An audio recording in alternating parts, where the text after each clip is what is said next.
Welcome to the story. Don't forget to like, subscribe, and support me. The sky over Earth had never been more uncertain, a shade somewhere between dusk and dawn, as if the atmosphere couldn't decide whether it wanted to rise or fall. President Jonathan Harker stood on the balcony of his residence, staring out at the horizon. The people below moved with an almost mechanical pace, unaware of the decision that loomed over them like a silent storm. The Earth was dying. For years, scientists and environmentalists had warned of the slow and inevitable collapse of the ecosystem, but no one had truly grasped the gravity of it. The damage was too deep, the wounds to the planet's body too severe. Forests had turned into deserts. The oceans had grown too acidic for life to thrive. The air itself was poisoned by decades of unchecked pollution, making it harder for even the healthiest lungs to breathe freely, but none of that mattered anymore. Jonathan knew that now.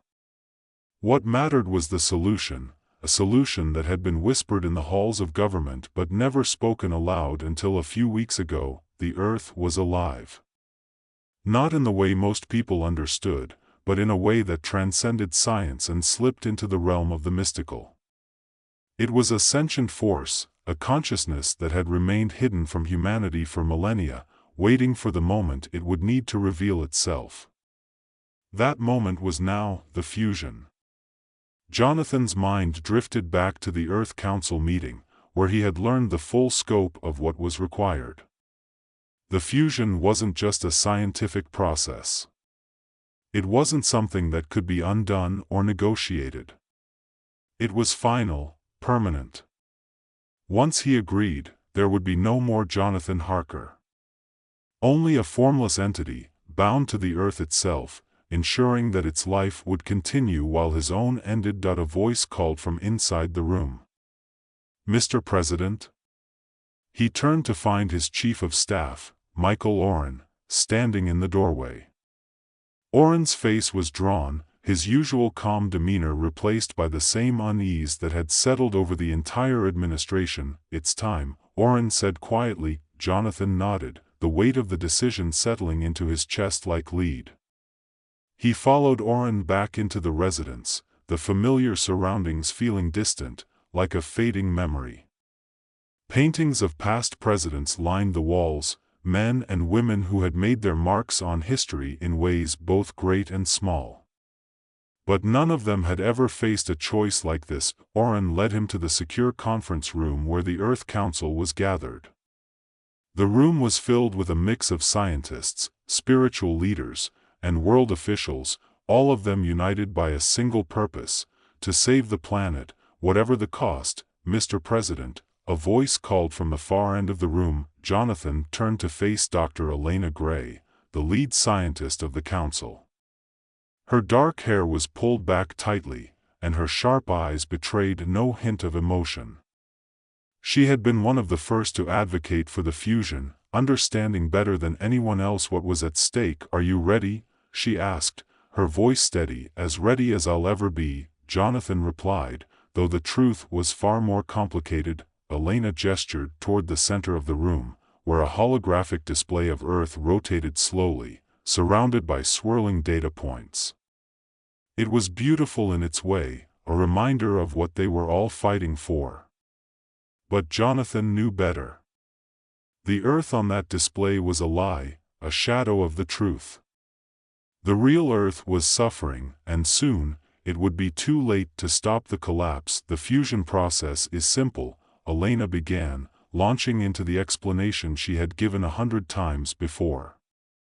"We've developed the technology to bridge your consciousness with Earth's.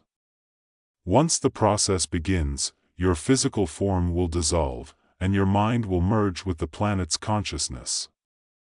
You will no longer exist as an individual but as a part of the Earth itself." Jonathan nodded, though he barely heard her words. He had gone over this process more times than he could count, and the details had blurred into a fog of scientific jargon and metaphysical philosophy. What mattered was the end result. "How long do I have?" he asked. Elena hesitated, glancing at the other council members before answering.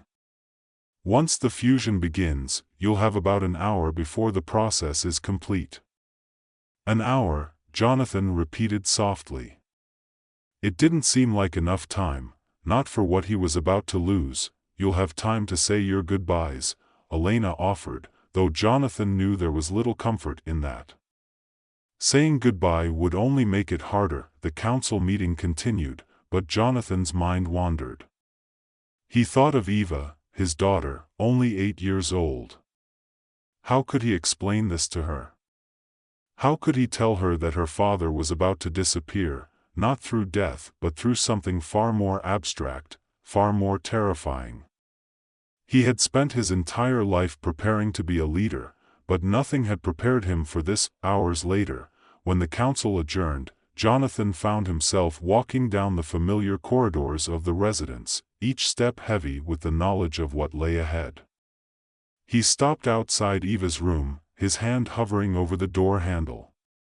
Inside, he could hear the soft hum of her voice as she played with her toys, blissfully unaware of the storm brewing just beyond her walls. That he opened the door slowly, not wanting to disturb the moment. Eva looked up from her spot on the floor, her eyes lighting up when she saw him. "Daddy," she exclaimed, jumping to her feet and running toward him. Jonathan knelt down and scooped her into his arms, holding her tight. The smell of her hair, the warmth of her small body, it was all so real, so vivid. And soon, it would be gone. "Hey, sweetheart," he said, his voice barely above a whisper. Eva pulled back slightly, looking up at him with wide, curious eyes. "What's wrong, Daddy?" Jonathan smiled, though it didn't reach his eyes. "I need to talk to you about something important." He carried her over to the bed and sat down, keeping her close. How could he begin to explain this to her? How could he make her understand something that he barely understood himself? "Eva, you know how we've talked about taking care of the planet," he began carefully. She nodded, her expression serious. "Like recycling and turning off the lights when we leave the room." "That's right," Jonathan said. "But sometimes, we have to do more than that. Sometimes, we have to make really big sacrifices to protect the things we love." Eva tilted her head, confused. "What do you mean?" Jonathan took a deep breath, his heart pounding in his chest. "There's something I have to do to help the planet. It's going to be hard, and it means I won't be able to stay here with you anymore." Eva's eyes widened, and she clung to him tighter. "You're leaving?" "I won't be gone forever," Jonathan said gently. "But I won't be able to see you or talk to you the way we do now. I'm going to become part of the earth, to help it heal and protect it." Tears welled up in Eva's eyes, and her voice trembled as she spoke. "But I don't want you to go." Jonathan's throat tightened, and for a moment, he couldn't speak. He had faced global crises, political upheaval, and the weight of an entire planet's survival, but nothing had prepared him for this. "I know, sweetheart," he whispered. "I don't want to go either. But this is something I have to do. It's the only way to make sure the earth will be safe for you and for everyone." Eva buried her face in his chest, her small body shaking with quiet sobs. Jonathan held her close, his heart breaking with every tear. How could he leave her? How could he walk away from the one thing that made his life worth living? But he had no choice. After a while, Eva's sobs subsided, and she looked up at him with tear-streaked cheeks. "Will I ever see you again?" she asked. Jonathan's chest tightened, and he forced a smile. "You'll always feel me with you," he said, placing a hand over her heart. "Every time the wind blows, or you feel the sun on your face, that will be me, watching over you." Eva sniffled and wiped her eyes, nodding slowly. "I love you, Daddy." "I love you too, Eva. More than anything." They stayed like that for a long time, wrapped in each other's arms, as the weight of what was coming pressed down on them both. The room was silent except for the steady breathing of his daughter, who had fallen asleep in his arms. Jonathan gently placed her back onto her bed, pulling the blanket up to her chin.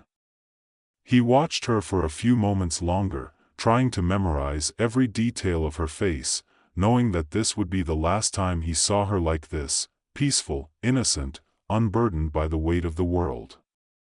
As he closed the door behind him, the gravity of his decision pressed down even harder. The hallway felt endless, each step taking him further away from the life he had known and deeper into a future that terrified him. The final ritual would begin in a few hours. Every detail had been planned meticulously, every precaution taken to ensure that the fusion would go as expected.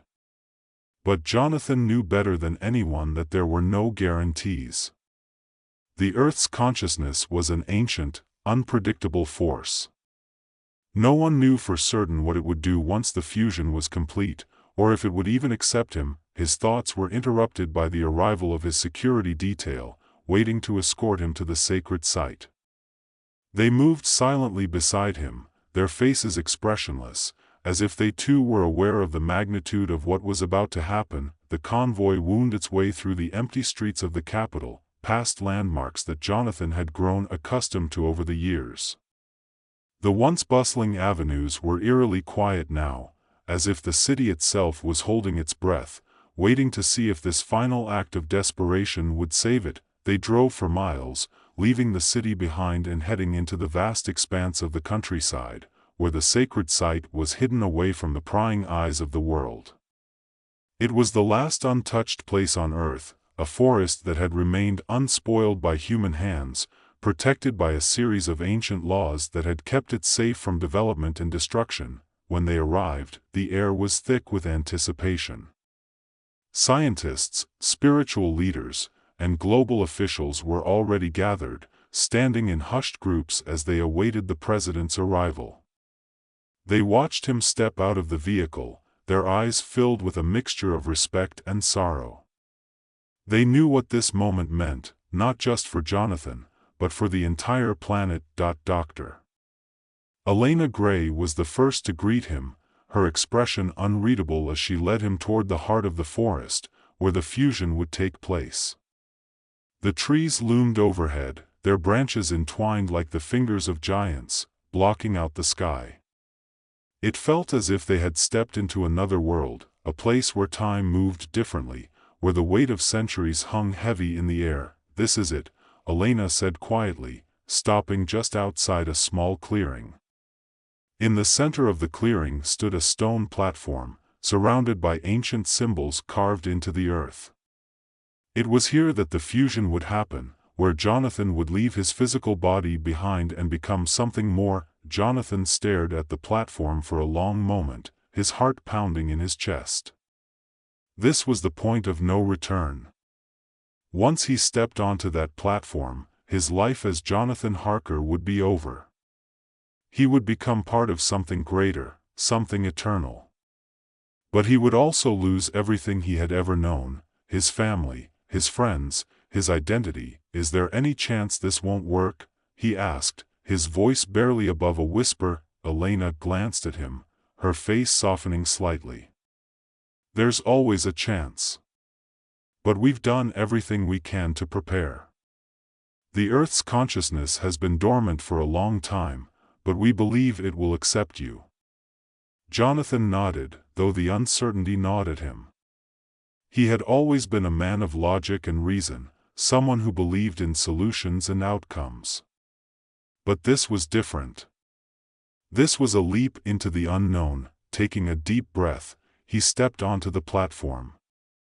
The ground felt cool beneath his feet, the air thick with the scent of pine and earth. He could hear the faint rustle of leaves in the wind, the sound of the forest breathing around him. Elena and the others stood back, giving him space as the ritual began. The symbols on the ground began to glow softly, a pale blue light that pulsed with an otherworldly energy. Jonathan felt a warmth spread through his body, starting at his feet and slowly working its way up, filling him with a strange sense of peace. For a moment, he allowed himself to close his eyes, to let go of the fear and the doubt that had plagued him for so long. He thought of Eva, of her smile, of the way her hand fit perfectly in his. He thought of the world he was leaving behind, the people he was sacrificing everything to protect. The warmth intensified, becoming a wave of heat that surged through him, burning away his thoughts, his memories, his very sense of self. He could feel his body dissolving, piece by piece, as if he were being unmade and remade all at once. It was both painful and beautiful, a sensation unlike anything he had ever experienced. The Earth's consciousness reached out to him, a vast and ancient presence that enveloped him completely.